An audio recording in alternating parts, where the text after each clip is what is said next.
gentle breeze whispers through the trees. A rider gallops through the mist, his face concealed by shadows.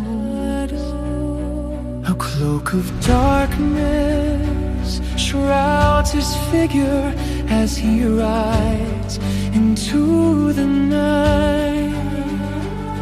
His heart beats fast with the thrill of the daring deeds he'll commit. Through the forest he rides on his noble steed, chasing dreams of freedom as he fulfills his destiny. With every stride, he feels the wind on his face.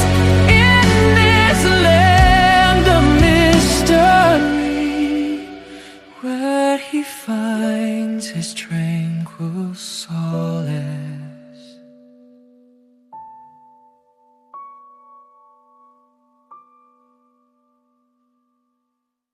We hope you enjoy Stand and Deliver, The King's Man by Rachel Lawson. On a cool, crisp night in the Epping forest, a stagecoach was moving amongst the shadows of a full silver moon. The moonlight gives the forest a magical glow, said Mary Gregory, a passenger in the coach. The other passenger was her brother, Magistrate Sir Thomas Gregory, but he thought it felt less magical, but more eerie and dangerous. He saw highwaymen and footpads in every shadow. The driver was also very nervous, as highwaymen were known to work within these woods. Suddenly, a handsome, well-dressed man carrying a brace of gleaming, dueling pistols appeared. He was riding a white horse and had come out of the shadows into the moonlight. The nervous driver sped up the coach. The horseman was following the coach, but at a faster pace, shouting, "Stop now, or I'll shoot." "Stand and deliver, your money or your life," shouted the highwayman. Firing his pistol, he winged the driver who, knowing the next shot might kill him, slowed the coach to a stop. The rider caught up to them, and stopping his horse, he dismounted. Mary and her brother climbed out of the coach. "Ah, good evening, my lady and Sir Thomas Gregory. It is a lovely evening, is it not?" said the highwayman as he kissed Mary's hand. "Oh yes, it is," responded Mary, enchanted by the moonlight and his gallantry. "No, it is not. I would rather have missed this meeting, Faulkner," said the magistrate, recognizing him from wanted posters. "Faulkner? Not Gentleman John Faulkner?" asked Mary. "Guilty," said the highwayman, smiling behind his mask. "Your goods, please, Sir Thomas," demanded Faulkner, pointing a gun at the magistrate. Mary offered up her jewellery. "Oh no, keep your things, my lady," said Faulkner, giving her jewellery back. Her brother reluctantly handed him his purse of money. The highwayman next turned to the driver, whose arm was bleeding badly and holding out his hand for more booty. John said, "Now you, sir, you should get that arm looked at. It looks quite bad." The driver handed over his valuables. The highwaymen sent them on their way with Sir Thomas driving, and the driver inside the coach being tended to by his sister Mary. 2 nights later, with the weather warmer, a new highwayman was on the road for the first time. It seemed to be a youth in a black outfit who was enjoying the thrill of riding through the night. It was the first outing of this new highwayman. This highwayman nearly held up a coach, but he was beaten to it by another highwayman. He saw this from a hill where he was waiting for the coach to arrive, so he turned his horse and headed dejectedly home. The next morning, the Gregory home had a visitor. Mary was very excited to meet a famous man she had never met before. He was an actor who is famous for playing the part of the black highwayman on stage. He was a tall, handsome man, and from the moment Mary saw him, she knew she could easily love him. This man's name was Sir Justin Beaufort. "Hello, my lady," said the actor. "I hear that you met a real highwayman the other day. I wish I had been with you. They are so thrilling and romantic." "Yes, they are," agreed Mary. "No, they are dangerous mercenaries. The driver of the coach died from the wound he got from the highwayman. Or did you forget that? Asked Sir Thomas. Sir Justin looked chastened and nervous. Did he have a family? Asked Sir Justin. More than likely, and they'll hang Faulkner now he's killed someone, said Sir Thomas. He won't hang. It was an accident, said Mary. He shot the man. He should have realized there was a chance the man would die, said Sir Thomas. If they get him, they will hang him. I'm sure of that, said Sir Justin sadly. Later, Mary was riding in a coach with Sir Justin, and she heard, "Stand and deliver your money or your life," the voice yelled. When the coach stopped, she leapt out of the coach to see the driver being murdered with a single shot to the heart, for no other reason than that he didn't stop quickly enough. She was now nervous. This was the feared killer highwayman, Terence the Terror of Essex. "Hand over your loot. Either give it to me now, or I will take it from your body," Terence the Terror said to her. She climbed out quickly, and out of the coach also stepped an angry Sir Justin. "That's enough, Terry. Give it all back," said Sir Justin. This startled the Terror, who was confused. Sir Justin walked over, disarmed him, and pointed the Terror's own gun at him. "I said give it back, Terry," said Sir Justin. "Don't call him Terry. People say he doesn't like that. This isn't the theatre, he'll kill you," said Mary nervously. "He'll have to wait in line," said Sir Justin with a smile. "Sir Justin, you are annoying me. Nobody robs me, not even my friends. You will pay for this. Stand down, and I will forget it," said Terence the Terror. "Stand and deliver Terry," said Sir Justin. "He is drunk. Ignore him, Mr. Terror," said Mary. "He's stone-cold, sober and stubborn," said the highwayman. Terence the Terror handed back the loot, but he was fuming. Sir Justin shot in the air to disarm the gun. "Here you are, my friend. Have your property and let us go on our way," said Sir Justin. "You are not my friend," said Terence the Terror, stomping over to his horse. "You know something, I think I have lost a friend," said Sir Justin sadly as he drove the coach off. "You are insane," shouted back Mary from inside the coach, later in the day at the Gregory home. "Tom, your friend is a nut," Mary said when they arrived with the body of the driver. "What did he do, murder the driver so he could drive the coach?" asked Sir Thomas. Sir Justin laughed. "No, that was Terence the Terror," said Sir Justin. "Oh, did he kill the driver so you could drive it?" said Sir Thomas. "Are you insane?" asked Sir Justin. "No," said Sir Thomas. "Terence the Terror held us up. He shot the driver, then I held up the Terror," said Sir Justin. "You did what?" asked Sir Thomas. "I bailed up the Terror and took your sister's stuff back, as she was under my care," said Sir Justin. "Thank you. Did you take him in?" asked Sir Thomas. "No, I let him go," said Sir Justin. "Why did you do that?" asked Sir Thomas. "Someone had to drive the coach, and I could not be sure of Mary's safety if I kept him," replied Sir Justin. "You know that he'll now try to kill you," said Sir Thomas. "If he does, he does. I could never live with myself if he robbed someone under my care," replied Sir Justin. That night, the youthful highwayman rode again. This time he stopped a coach and started to rob people when 3 highwaymen arrived on the scene. "New to this are you, lad," said one of them. The youth panicked and fell off the horse, banging his head hard, and was knocked out by the fall. "Terry, I think you killed him," said one of the others. He was the black-clad highwayman named the Ghost for his sudden appearances and disappearances. "Ghost the boys knocked out, not dead," said Gentleman John, who was riding with them. "Terry just scared him," said John. "We can't leave him here. What will we do?"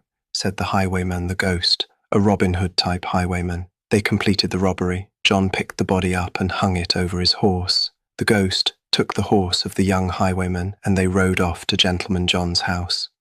"I'll look after him till he comes round," offered John. The odd band of highwaymen sat drinking and chatting for a few hours, and then the Terror and the Ghost left. When they had gone, John made a strange discovery. The boy had long hair in a bun, and his hat had been pinned to it. He found this out when he tried to remove the hat so he could put the lad to rest on his bed. He put her on the bed and sat looking at a script for a new play. He then sat drinking for a while. Later, when the highwaywoman woke up, it was like a play with a ham actor. Where am I? She muttered. Putting down the script, he walked over to her. How are you feeling, miss? Asked John. Miss? Said the highwaywoman, not sure how he knew what she was or where she was. She felt for her mask. It was there. I saw your hair. If we knew you were a woman, my friends would have stayed, said John. Why? She asked. For your honour, said John. Whoever said there is no honour among thieves? Oh, yes, said the highwaywoman. Nothing happened, but I'll marry you to keep your honour, said John.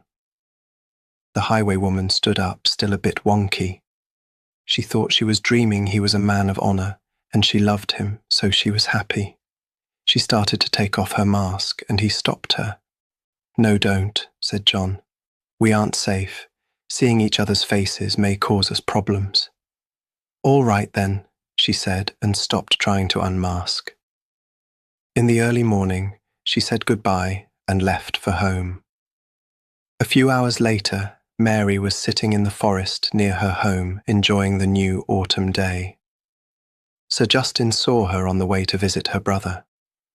He got off his horse and tied it to a branch of a small tree and walked over to her. What are you doing, my lady? Asked Sir Justin, thinking she looked very pretty sitting amongst the autumn leaves. She blushed. It is ethereal here today, said Mary, looking at Sir Justin, who looked more handsome than ever. It is a glorious day, said Sir Justin, not lying. Are you all right? Yes. Come sit beside me, said Mary. Why? Asked Sir Justin. The view is best from here, said Mary. As long as no one's around, said Sir Justin. With a smile she said, No one is here. Sir Justin sat beside her. What are we looking at? Asked Sir Justin. Everything the wind is singing in the trees, blowing leaves through the air as they fall to the ground. The birds are singing, and the forest floor is covered in crisp leaves thick as snow, said Mary, forgetting propriety and everything. He lay on his back in the leaves. I have never seen anything so beautiful. I could forget everything and live here in this moment forever. Then looking up at the sky, he said, This looks better. Mary lay back too. She watched the leaves fall from the trees, blowing in the wind. A leaf fell down, floating onto her heart. She put her hand on it. A voice interrupted the scene. Ah, there you are, Mary. Have you been with him all night? Everyone has been looking for you, accused Sir Thomas. No, Sir Justin said, standing. I just found her here. I was on my way to see you. Mary, trying to stand up, fell over her long skirt. I was not with him, said Mary. Sir Justin thought he could see a forced marriage wedding being set up. I can't marry her, said Sir Justin. Why? Asked Sir Thomas. I can't say, said Sir Justin. No excuses means that you must marry her for your honour and hers, said Sir Thomas. Don't use my honour against me, said Sir Justin. You must marry her as you are driven by your honour, Sir Thomas said. Sir Justin shook his head, jumped on his horse and rode away. Later that day, Sir Justin sat with his friend the Earl of Essex, the cousin of Gentleman Jack, in their friend the King's library, chatting. How was your day, Sir Justin? Asked the King. Great, I became engaged, said Sir Justin. Congratulations, replied the Earl with a strong French accent. Who is she? Asked the King. The sister of a friend of mine, said Sir Justin. Who is your friend? Asked the Earl. A magistrate from Loughton, said Sir Justin. Not your friend Sir Thomas Gregory? Asked the Earl. Yes, his sister, said Sir Justin, taking a sip of wine. His sister is lovely, she'll make a good wife for you, the Earl said. She thinks I'm a madman, Sir Justin said, taking another sip. Why on earth would she think that? Asked the King. I bailed up the terror, said Sir Justin, drawing a big sip of wine. You did what? Asked the Earl excitedly. Why on earth would you do that? Asked the King. She was under my care, and the terror held us up. I was protecting her, said Sir Justin. So you robbed him, said the Earl. You are lucky to be alive. The terror is a killer, said the King. I know he killed the driver, said Sir Justin. He'll try to kill you for that, said the king. He'll be doing me a service, said Sir Justin. Are you all right? Asked the earl. I don't want to marry that girl, Sir Justin said. Later, Sir Justin went to the earl's blacksmith, David Buckingham's shop, to get his horse reshod. Master Buckingham, how are things going with your business today? Asked Sir Justin. Good, I have been very busy today, said David, as he reshod the horse. Your horse is very calm today, said David. Yes, I fed her before we came. It calms her down, said Sir Justin. A soldier walked into the smithy. Where is my gun? Demanded the soldier. I am busy. Please come back later, sir, said David. No, I want it now, snapped the soldier impatiently. Patience is a virtue, said the smith. I have not time for words, said the soldier, kicking the smith, which startled the horse, which then kicked the smith in the guts. My gun now, man, said the impatient soldier, not caring that the man was hurt. Stand away, man, said Sir Justin, pulling out his gun. Are you all right? I feel like I was kicked by a horse, Jack, said the ghost. The soldier looked puzzled. Gentleman Jack glared at the soldier. The ghost got the man's gun and gave it to him. I fixed it now. Pay the fee we agreed to and be on your way, the ghost said. The soldier paid him and left. We need to get you to the doctor, said Jack, helping his friend onto David's horse, and jumped on too and rode David the ghost to his doctor. Later, Jack dropped the ghost off in town. He did what any man who'd been kicked by a horse would do. He went to the pub and drank a little too much. When he was drinking, he heard a soldier talking about his old friend from the wars, who was still a soldier being set before a firing squad for the crime of another soldier. Do you want a blindfold? Asked the captain of the regiment. No. Malcolm Giles, the man being shot, called back. Ready, aim, fire, was all the captain called. He saw 3 highwaymen aiming at him. Shoot, and your captain's dead, shouted Jack. Faulkner, stand, tell your friends to stand down. This man is to get his justice, shouted Captain Terence Norton, a.k.a. the Terror. No, he was framed, the ghost shouted back. No, he was not, shouted Terry. Release him, ordered Jack. Do as he says, barked Terry, not wanting to be shot. Silver Buckles, take the man his horse, said the ghost to the highway woman. She did as she was told. They had brought a spare horse for Malcolm. He leapt onto it, and they rode off in a hail of bullets. Sir Thomas, a soldier is here to see you, said the housekeeper of the Gregory house to her master. Show him into the library, I'll talk to him there, said Sir Thomas. A little time later in the Gregory library, the soldier was shown in. It was Captain Terence Norton. What is your name, Captain? Asked Sir Thomas. I would rather not say. I am here to help you catch a highwayman, Terry said. Why? Asked Sir Thomas. I would rather not say, Terry said. I hear you want to catch the highwayman, John Faulkner, said Terry. Yes, said Sir Thomas. Over the following weeks, the highwayman and highwaywoman became inseparable and took to the road most nights. They planned to run away and marry after one last job, but it all went wrong. There was an unexpected ambush. They were on their horses, and when they demanded the passengers disembark the coach, they didn't notice the gun pointing from the coach until it was too late. But when they did, they rode away. It was Sir Thomas who shot one of them. John could have escaped, but he jumped off his running horse, which continued on its way. He ran back to his fiancée, the highwaywoman. You shot her, said John accusingly, kneeling down, cradling her and looking into her face. Why didn't you escape? Asked the dying highwaywoman. I don't want to live without you, said John. I have the 2 of them. I shall unmask them, said Sir Thomas.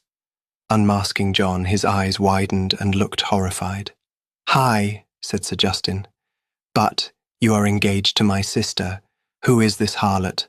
Asked Sir Thomas, ripping off her mask, looking devastated. Mary? No, cried Sir Thomas. Mary, my other fiancée, said John. My love, said Mary, and died. John kissed her for the first and last time.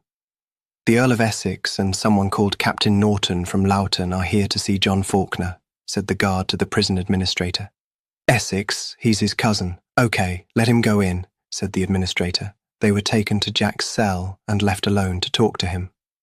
"Jack, I'm sorry about what happened. I didn't want anyone to die," said Terry. "We're here to break you out," said the Earl. "You can't, you'd be revealing yourselves as the Terror and the Ghost, Drew," said Jack. "We don't care anymore," said Terry. "We only want to see you free," said the Earl, who was the ghost. "I don't want to live without Mary," said Jack. "Thanks, but I just want to be with Mary in the hereafter." "Goodbye, Jack. We will miss you," said the ghost. "I'll miss you holding me up," joked the Terror. "Goodbye," he said. "She was worth holding up a friend over, and I hope you and she will find happiness in your next life." "I'll see your body is buried near your Mary," said the Earl, hugging his cousin one last time.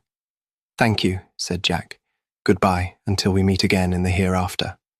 With that, the ghost and the Terror left Jack to his fate in his cell. A few weeks later, John joined her in death. As John was standing on the gallows at Tyburn, Sir Thomas watched the noose go around John's neck. Sir Thomas was sad. He knew he'd missed John and Sir Justin. The executioner reached for and pulled the lever for the trap door. Then the magistrate closed his eyes. He saw Mary and John lying in the leaves in the forest, and he heard John saying, "I have never seen anything so beautiful. I could forget everything and live in this moment forever."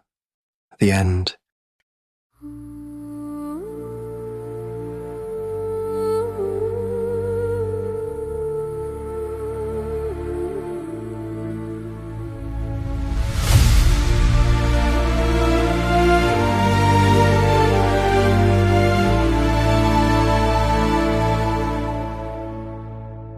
In the moonlight, a gentle breeze whispers through the trees.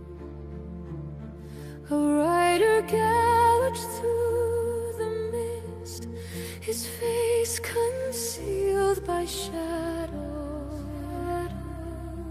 A cloak of darkness shrouds his figure as he rides into the night. His heart beats fast with the thrill of the daring deeds he'll commit. Through the forest he rides on his noble steed, chasing dreams of freedom as he fulfills his destiny. With every stride, he feels the wind on his face. In this land of mystery, where he finds his tranquil solace.